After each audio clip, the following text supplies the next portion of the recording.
Good afternoon, everyone. Recorded by Richter, back with a brand new music segment for you. Now, last time I did a review of Baby Keem's Casino, so I was in the hip hop world, and today I am going completely left and we are in the country world.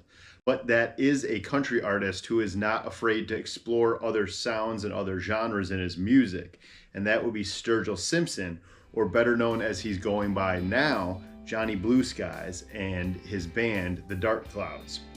The album is called Mutiny After Midnight, and there's a lot to talk about in this space here, as he did some very interesting things to push back against AI and the world of, oversaturation of meaningless, crappy art on the streaming services. And what Sturgill did with this project here is release it only on physical media. So if you want to listen to it, you can only get it on cassette, vinyl, or CD. However, leading up to the release of this album, he did put it on his YouTube channel for a few weeks to let listeners get an early listen on it, but then has since removed it, and now you got the physical release, and that's how you're going to get this project. I know a lot of people are probably used to hip hop talk out of me, or maybe haven't heard that much country talk on this channel, and that is true. I've only talked about Sturgill, Tyler Childers, Chris Stapleton. I've talked Johnny Cash and some outlaw country of the older times, and Zach Russell is another artist, a country artist that I talk about. But I haven't dove deep into that world. So if you're not used to hearing country talk out of me, I want you to listen even more, because I think it's very important, if you're a music lover, to introduce sounds that are maybe uncomfortable to your ears, or something that you maybe thought you didn't like. When we don't do the homework and present these sounds to our ears, we're gonna already have a predetermined judgment for them. So that's what I'm trying to do as I get older, is try to expand my musical palette and open up my ears to a lot of different sounds. And I have a good buddy, Andy, who runs Midwestern Gentleman, who has really helped me do that. He's the one that led me to Sturgill and knows a lot of the great country stuff that is not the stuff that's being promoted on the radio and CMAs in Nashville the most. So before we get into this project, though, I think it is important to kind of highlight who Sturgill is, what he's about, and all that good stuff. So I did want to offer that, and there is a cool story about Sturgill that I think is worth telling on this project. So anyways, Sturgill is a country artist from Kentucky. He has been putting out music since 2013. He's, in his late 40s now, but his music is just some of the most interesting country. And it, some people compare it to outlaw country. Some people call it cosmic country, as he's done stuff that incorporates psychedelic rock. He's done bluegrass. He's done straight forth country. He's done, big band rock out stuff, which is a lot of the stuff that we're hearing on here, which leans disco and funk and all kinds of fun stuff, man. Punk rock, even early ages of punk rock in this new album. But anyhow, this story that I wanted to read about him, that I think is really interesting, is the fact that he one time won the Grammy for Best Country Album around 2017, I believe that was. It's so funny because he won the Grammy for Best Country Album, but he's always been outspoken against fascism and, police brutality, and, he's very accepting of gay marriage and all this other stuff that you don't typically hear out of country artists. So before that reason, the CMAs and Nashville have pretty much blackballed him. Not only did he not win Best Country Album that same year at the CMAs, but he wasn't even nominated, much less invited to the event. But let me read this thing down to you that I think is hilarious. So that year that he won the Grammy but wasn't even nominated or even invited to the CMAs, he decided to go down in front of the stadium and busk in front of the event. So he set up his guitar, live streamed on Facebook, and put his guitar out there with the case open with his Grammy in it, and basically had this sign on there like saying that you could ask him a question or make a request or whatever. So during that performance, an onlooker gave him a mock award, and during his acceptance speech, he said, "Nobody needs a machine gun and that's coming from a guy who owns quite a few guns. Gay people should have the right to be happy and live their life any way they want to and get married if they want to without fear of getting drugged down the road behind a pickup truck. Black people are probably tired of getting shot in the streets and being enslaved by the industrial prison complex. Misogyny and fascism is alive and well in Nashville, Tennessee. Thank you very much. And so I just think that's a hilarious thing that he did, and also amazing. It just makes me love him anymore. He joked about not being invited into the ceremony and not receiving any awards. He said during his busking session, "Finally made it, guys, big show." He said, "They were all out of seats. I couldn't get a ticket, so I thought I'd come down here and play some country music since we're celebrating it this evening here in Nashville, Tennessee." It was surrounded by signs that read, "I don't take requests, but I take questions about anything you want to talk about because fascism sucks." He donated all the money that he earned that night to the ACLU, which is also amazing. And, you know, that's just a great story that kind of paints a picture of the kind of guy that Sturgill is. Anyhow, since then, he has released quite a few albums. He said he only ever wanted to release 5 albums under the moniker Sturgill Simpson, and that's exactly what he did. So with his 6th album, Pazu de Désir, he decided to, and sorry, my French pronunciation is terrible, I know that, but that's the best I got. Anyways, with that album, he decided to change the moniker under Johnny Blue Skies, which he said is just comedy is heavily evolved in a lot of the things that Sturgill does. And that name, he said, just comes from a bar he used to go to where the random bar bouncer used to just call him, he'd say, "Hey, Johnny Blue Skies." And so he just thought that was a funny nickname, and so he ran with it. And then his band now in full is Johnny Blue Skies and the Dark Clouds. Okay, so now that I've given you all that about Sturgill, let's get into this album. So during this little teaser I put out earlier today, I talked about how I think that the theme of this project, Johnny Blue Skies and Dark Clouds, here it is right here for you, actually kind of thematically is similar to this project here, and that is Tyler the Creator's Don't Tap the Glass.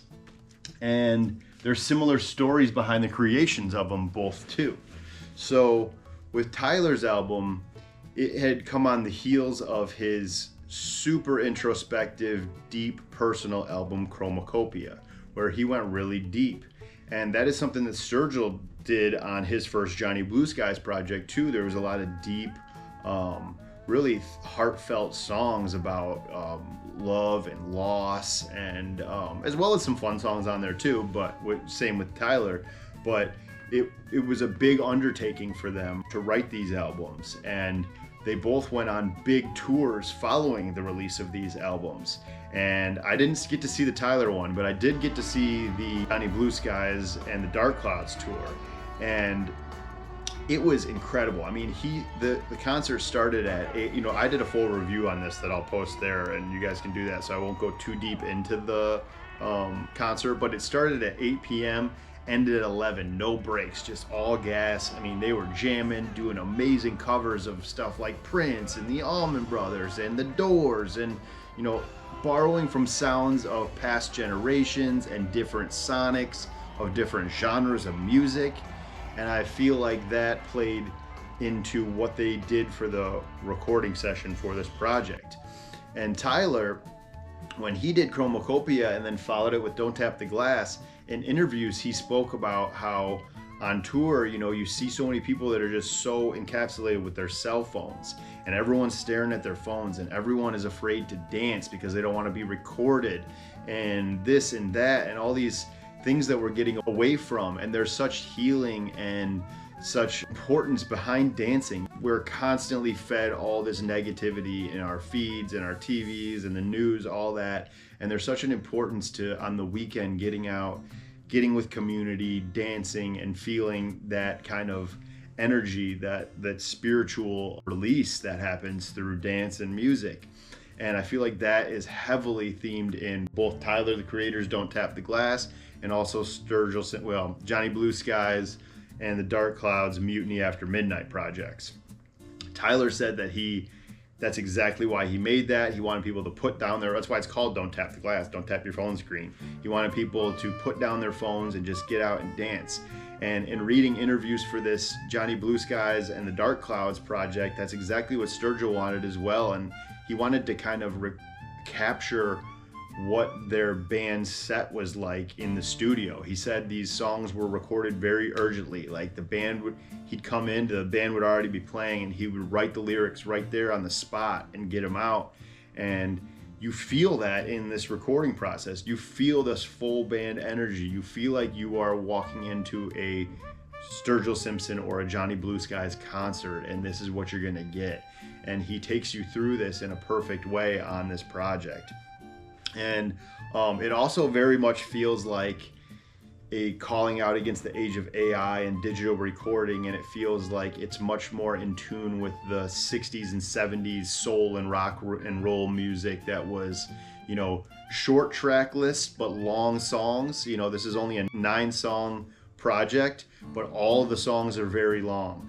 And it allows for instrumental breaks and dance breaks, and you know, it's a calling back to the style that I think that we need to get back to. You know, songs have gotten shorter and shorter and shorter as the years have gone on, and I enjoy a long song. I like a song that has sections, different tempo changes, and all of that, and you get all of that in the Sturgill project. So anyways, let's get back into this. Oh, another good thing about this too is it's this music, this Mutiny After Midnight, is very revolutionary. And I feel like even though the lyrics weren't that way for Tyler's Don't Tap the Glass, the urgency of the need to put your phones down and get out and dance is revolutionary in a sense, because that will kind of keep us connected and together and fighting against the powers that be and having each other on a one unified front, because we are stronger than the government is. So anyhow, that's very much the theme of this. And I think with everything that's great revolutionary music, it presents questions more than it presents answers. It doesn't pander, it doesn't it doesn't put itself on a pedestal and act as like a false prophet or a false idol type of situation. It's just saying, this is what's happening. We need to start asking questions on why this is happening. And that's what this project does. You know, all the greats like Marvin Gaye and all that, what's going on, asking a question. Anyhow, the personnel of this project is this. It was produced by Johnny Blue Skies, aka Sturgill Simpson, with contributions by the band Dark Clouds. It was engineered by Alan Parker, Henry Bright, Johnny Allman, and Tate Sabalatura. It was mixed by Alan Parker and Johnny Blue Skies, mastered by Howie Weinberg and Will Borza. It was recorded at Easy Eye Sound Studios in Nashville, Tennessee, and the design was by Sandra Ryback. Now the band, these are all their nicknames for it, and I'll put their actual pictures up when I do the editing process of this. You got Johnny Blue Skies on guitar and vocals, Little Joe on rhythm lead, slide, and pedal guitar, Black Daddy on bass, Easy Lovin' on drums, and Raw B on keys. And this is the same band that he was on his last tour with that I mentioned. So let's get into this album now. It starts with track 1, Make America F Again. He actually says it out, but being that this is YouTube, I'm gonna censor my curse words on this one. But anyways, that's what it is. And it's clearly a making fun of Donald Trump's catchphrase. And the whole song feels like a satirical and comedic take on pretty much the last 6-7 years in this country. It feels like he's speaking to how our society has devolved since COVID and a second Trump presidency. The song doesn't take itself very seriously, which I think is the whole point of it. It's an up-tempo, dancey with the sonics. It's got really funny lyrics that make fun of a lot of the talking points and the buzzwordy clips that you see on the internet. And I think that's like kind of the whole point of it. Anyhow, that transitions into track 2, which is Excited Delirium. This song is only 2 minutes and 2 seconds long, which is the shortest undertaking on this whole project. It's very rock and early punk rock influenced, and it makes me think of the MC5 from right here in Detroit. And it's that way in the lyrics too. It's the first of several to include a horn section on the album. It's the quickest song. It's also one of the most impactful, as it's an examination of police brutality and also what we're currently facing in America with the growing threat of ICE, who routinely beats up American citizens and even in a few cases murdering US citizens, and just generally stirring up fear and confusion in the name of this administration. The song is fast-paced and hard-hitting before transitioning into the much slower Don't Let Go. Now, Don't Let Go is 4 minutes and 47 seconds. I'm just saying these song lengths so you can get an idea of what I was talking about with the recording process of this album. This one pulls back on the BPMs and slides into Sturgill's country roots with the sonics. The song is a true showcase of Sturgill's songwriting ability, as the song is a beautifully written tribute piece to his wife. The song has great lyrics in it, and I'm not going to read a ton of the lyrics on this project, but just a few of them just to showcase Sturgill's songwriting ability. He sings, "Ain't no way around it, we're getting older, and the world outside these walls is getting colder. Every night I lay down next to you, I start to smolder, I fall apart and surrender into your love." Man, that really kind of hits me. It's very relatable because it really kind of speaks to how, we can be out there during the workday and have a hard day. It can really beat us up. Then you come home and lay next to your partner or wife, lover, whatever the case may be, and how that the weight of the world just kind of seems to melt away just by being in the presence of the person that you love. And I relate to that, man. I really relate to that. That's one area in life that I'm lucky to say that I have. Continuing on, dance, I've mentioned this kind of already, is the generalized theme of this album here. This is a time where you're slow dancing with your lady. It brings the pace back down. You get to kind of have a slow dance with your girl or boyfriend or what have you before it kicks the energy right back up to 11 for the following track, Stay on That. After our slow dance, the pace goes right back up and the track brings us into the bedroom with some bouncy disco funk energy in the sonics and lyrics much more like the opening track, focused on sex and liberation. It doesn't take itself too seriously either. Now, if you're relating this album to the 60s, like I had mentioned in the beginning, and will be covering in my doc series that I'm writing, so look out for that, there are similar themes to that generation. You had very revolutionary times, as in '67 it was considered the summer of love. There were passionate protests of the Vietnam War going on and growing uprisings in major United States cities in protest of police brutality of the black communities at the rise of the civil rights movement. And the music. In the 60s, it broke a lot of the most legendary acts that we know today, with music becoming much more revolutionary in its nature and in its lyrics. And it was getting that way even heavier heading into the 70s. Currently, our country is at war again, and we have a growing threat to different races and ethnic groups by the hands of ICE and the police. The country is growing more addicted and isolated to their phones. And in the 60s, it was the first time where Americans across the board, for the most part, had television sets in their homes. Now we all have them in our pockets, so it's even more information that we're taking in at an even more rapid pace. And they say history repeats itself, and that's exactly what we're living through again right now, and what each one of these songs is themed in. This one happens to be one of the free love movement records, if you will. A call to remember the importance of dancing, community, and that's right, sex. Human connection and interaction. A wake-up call to the phone-addicted isolation a lot of this country has fallen into. It's saying, go be with friends, make love to your partner, and don't lose that sense of love and community. This track moves into the fifth one, Viridescent, which is a 5 minute and 14 second song. The song in the sonics is very blues rock vibed, and lyrically I relate to this song a lot. It's truly a dedication to having a loving and truly supportive partner and how important that can be to your mental well-being. On days when we feel our lowest or unsure is when our partner can really pick us up and make us feel better and seen. It's about how much he appreciates his wife for loving him. He even has a line about his wife's eye color changing which is something I relate to a lot because I talk about that with my partner. How some days her eyes are green, but some days they look blue, some days they look green, and some days they look like a little mixture of the both.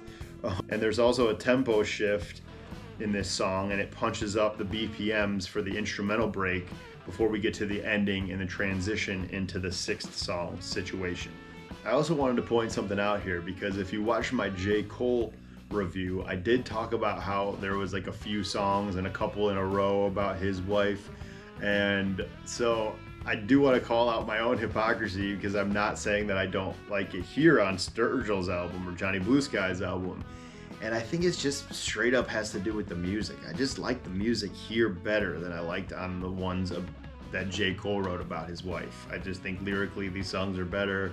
And so I'm sure if you watched the both, you might be thinking, hey, that's kind of hypocritical of you, but that's the reason why. So anyways, track 6, Situation, 5 minutes and 44 seconds long. Going to continue the attitude of the ending of Viridescent as we get back into our dancey records, themed in seducing and pleasing your partner in the bedroom. Sonically, this is another real high point for me on the album. The band is really jamming here, and much like the Tyler album, this song has its horny moments, that's for sure. Also, much like the Tyler album, the point of this is much more the music and the energy, more so than the lyrics of the song. The song then shifts the BPMs way up and it gets really fast paced. I can already tell that this is going to be one of my favorite parts of the tour whenever he announces it, and I really hope that he does. I can't wait to call Andy and go to that tour again. The instrumental break is urgent and it says put down your phones and dance. The instrumental break goes on for a long time here as well. This album would be tons of fun even if it didn't have any lyrics at all, and that's something that I pointed out to in my commentary on Tyler's album when I did a review of his project as well. Now we get to track 7, Venus, which is 6 minutes and 3 seconds. After the fast-paced rock-out ending of Situation, Venus kind of lets our bodies take a quick breather before heading into a funkier guitar riff that dips into Sturgill's cosmic country vibe and gets spacey both sonically and lyrically. This song is a true dedication to women in general, not just his wife this time, but it does also declare his love and admiration for his wife / partner or whoever you're relating your story to. This song's end gets very psychedelic and very Pink Floyd-like with this horn part that kind of goes on before you get it back into the dance vibes for track 8, which is Everyone is Welcome. And this is more satirical lyrics kind of in a sense. The song brings back the revolutionary attitude with its lyrics, and it does a good job of kind of unpacking some of the silly things about our country's nature, and it's not preachy, it just calls your attention to the absurdity of some of the things happening. And I think that's really important to do.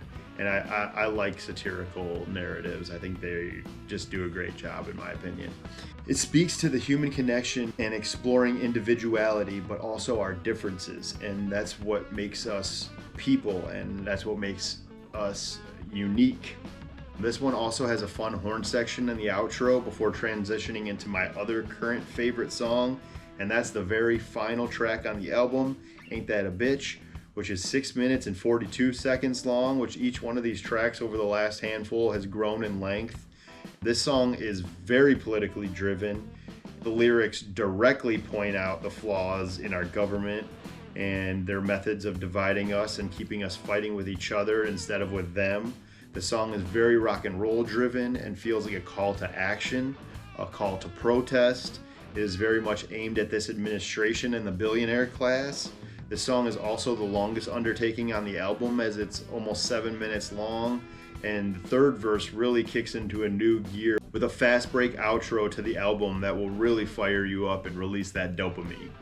So that's kind of how this project ends, with this amazing instrumental outro, and I really think it's just an awesome project that has tons of replay value and is going to be playing in my car on loop and loop and loop. I have a CD player here at home and also in my car currently. You know, I live a little bit in the past that way, but I think it's fun to listen to music that way. CDs sound outstanding, so I really applaud Sturgill for leaning in and doing this. He's taking quite a risk not having his music on streaming, taking a risk of not having as many eyeballs or ear holes, I guess, hear it. But I think that it's going to take big artists to lead the pack and step up against these platforms that are allowing, you know, AI slop to run amok and really water down all of the artists that have put in their 10,000 hours and their hard work. And having said that, though, I think that we're going to get some of the best, most revolutionary music because of that. I think the artists that really care are pushing against it hard. I've mentioned, you know, I kind of sound like a broken record sometimes because I talk about this sentiment quite a bit, but that's really what it's going to take. And I think that we're going to get some of the best art in the years to come because of this pushback. And you're going to see, you know, some people will lean into the ease of this AI and this non-critical thinking and getting dumber and their brains softer. And then other people are going to lean hard into reading books and going out to the movies and going to concerts and, you know, expanding their brains and playing instruments and all that fun stuff. So anyways, it's already been long, so that's where I'm at with it. That's the Sturgill project, or I gotta stop saying that. It's Sturgill is ingrained in my brain. Johnny Blue Skies and the Dark Clouds, Mutiny After Midnight. That's all I got for you. Peace.